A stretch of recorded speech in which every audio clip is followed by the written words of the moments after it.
धौली धारों के राजा शंकर संकट हरना शिव शंभो हरिणा शंकर संकट हरना शिव कैलाशों के वासी धौली धारों के राजा शंकर संकट हरना शंकर शिव शंभो शंकर संकट हरना तेरे कैलाशों का अंत न पाया तेरे कैलाशों का अंत न पाया अंत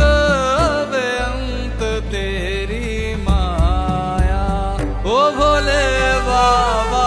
अंत बेअंत तेरी माया शिव कैलाशों के वासी धौली धारों के राजा शंकर संकट हरना शंकर शिव शंभो शंकर संकट हरना बेल की पत्तियां भांग धतूरा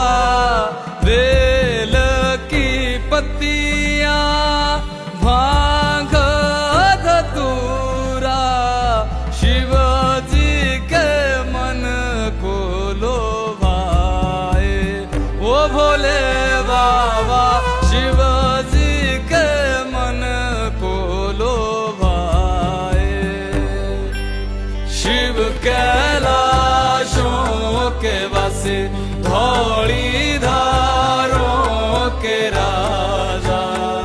शंकर संकट हरना शंकर शिव शंभो शंकर संकट हरना शंकर शिव शंभो एक था डेरा तेरा चंदेरे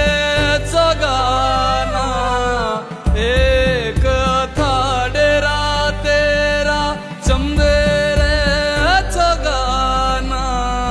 तुझा लाई दिता भर मोरा ओ भोले बाबा तुझा लाई दिता भर मोरा शिव कैलाशों के वासी धौली